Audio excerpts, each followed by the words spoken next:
Live from the Illinois State Fair, it is Springfield's Morning News. I'm Greg Bishop on 92.7 WMAY, Springfield's News and Talk. And we're talking now with the Sangamon County Clerk. It is Don Gray, and I wanted to talk about early voting starting soon and some updates to the vote-by-mail provisions. Don, thanks for taking time with us this morning. How you doing? It's my absolute pleasure. It's gorgeous out here. I can't believe the nice weather you have brought to us here at the fair. I didn't bring it. Thank God for this weather. It has just been gorgeous all week long, and the forecast has sunny skies even tomorrow. So good for you. It's been a thumbs up all around. And you were talking off air a bit about how you used to be out here for year after year after year with former Treasurer Judy Bart-Topinka, former Comptroller Judy Bart-Topinka. Yeah. It was just humid and gross. Yeah, totally gross. Always 250% when I was out here. So you're definitely getting a much better climate environment than I did. I absolutely love it.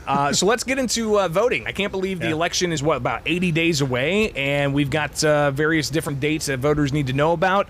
Tell voters in Sangamon County what they need to know. Yeah, you're absolutely right. We're about over 40 days out from the start of early voting. You know, and early voting now coincides with vote by mail. So any applications received in advance of September 29th, which is the start for both, those ballots will start to go out at that time. You know, we've got some unique new programs, specific to this general election, which is new. Most dynamic and new is a permanent vote by mail list. So this is an opportunity for those that always vote by mail to application just once. And as long as you don't change your address or your name, you will always receive your ballot by mail to the address on file. So what does that mean, though, for if somebody wants to vote in person one year? I mean, if you've got these ballots out there, does that pose any kind of threat to having just loose ballots show up? No, not at all. So, all the same provisions of how we operate today are in play. Obviously the security and the integrity of our electoral process is important, and we go at great lengths of maintaining, kind of the chain of custody and an understanding of where those ballots may be. So today, if you receive a ballot by mail and you applicationed, and then, of course, it's election day and you didn't get it back in, you could just bring that ballot in, your polling location, surrender it, and cast a ballot in polling place. You could do the same for early voting. It would be the same concept that we would have here for a permanent vote by mail list. Certainly you're only going to be able to cast one ballot. We're great at tracking that, and we're good at locking out those after your ballot's already been cast, regardless of how you cast it. Well, I tell you, the previous election, it was interesting to go to a website through the Sangamon County Clerk's office and to see that indeed my vote was registered and I had voted. And that's something I think provides a little bit more peace of mind for people out there who are a little concerned about the increase in mail-in balloting. What about the drop boxes? What's the status of that? Yeah, still in effect. I've come to learn, and experience has shown through the cycles that we've gone through that it's a great administrative asset, and it's a huge convenience to our voters. Almost in excess of 80% of our ballots cast by mail now are returned to that drop box. It offers us, as the election authority, more time to actually validate and ensure that the process was done correctly.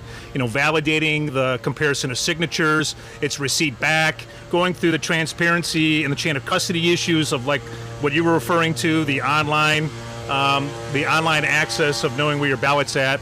We can do all those things much more expedient than what we were doing by mail. So, another great confidence booster. People should be proud of it. They're secure, tamper-proof, weather-proof, video monitored 24 hours a day. We're talking with Sangamon County Clerk Don Gray here live from the Illinois State Fair with Springfield's Morning News. I'm Greg Bishop on 92.7 WMAY, Springfield's News and Talk.